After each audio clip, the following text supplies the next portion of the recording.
ফিরে আসো। আল্লাহ তাআলা তার কোরআনে কারিমের মাধ্যমে ডাকে, ফাফিরু ইলাল্লাহ,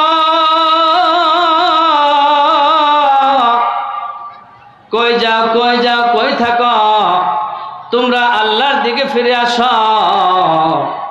যে তোমাদেরকে বানিয়েছেন, যে তোমাদেরকে পালতেছেন, যে তোমাদের কাছে জান্নাতে দর্শন দিবেন, তোমাদের সাথে কথা বলবেন।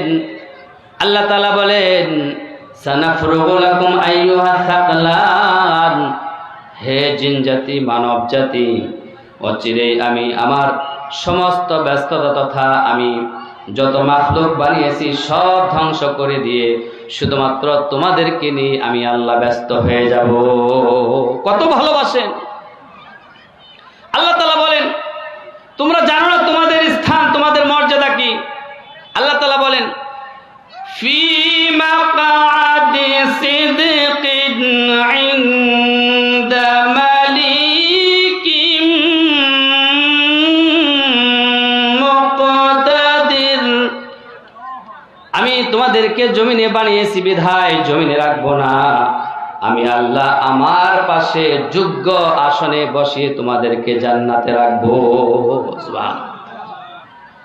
আল্লাহ তাআলা এই কথাগুলো বলে বলে ডাক দেয়, কুল ইয়া ইবাদিয়াল্লাযীনা আসরাফু আলা আনফুসিহিম লা তাকনাতু মির রাহমাতিল্লাহ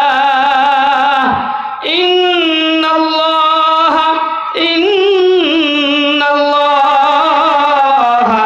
ইয়াগফিরুয যুনুবা জামিআ।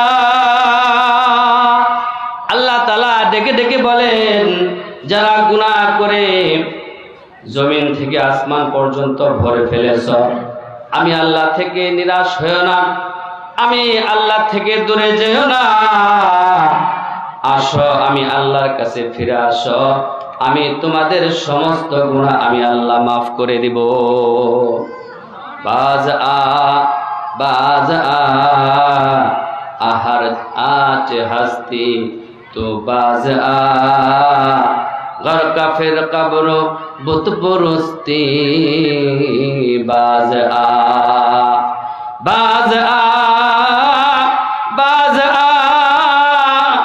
आहर आज हस्ती तो बाज आ घर का फिर कब्र बुत पुरुस्ती। बाज आ। আল্লাহ তাআলা ডেকে ডেকে বলেন, ফিরে আয় ফিরে আয়। যদি কাফের ও কুফরিও করে থাকো, যদি মূর্তির পূজা করে থাকো, আসো আমি আল্লাহর কাছে ফিরে আসো। একবার শুধু আমি আল্লাহকে আল্লাহ বলে ডাক দাও, আমি আল্লাহর কাছে ক্ষমা চাও, আমি তোমাদের জীবনের সমস্ত গুনাহগুলো ক্ষমা করে দিয়ে আমি আমার রহমতের কোলে তোমাদেরকে উঠায় নিব। সুবহানাল্লাহ।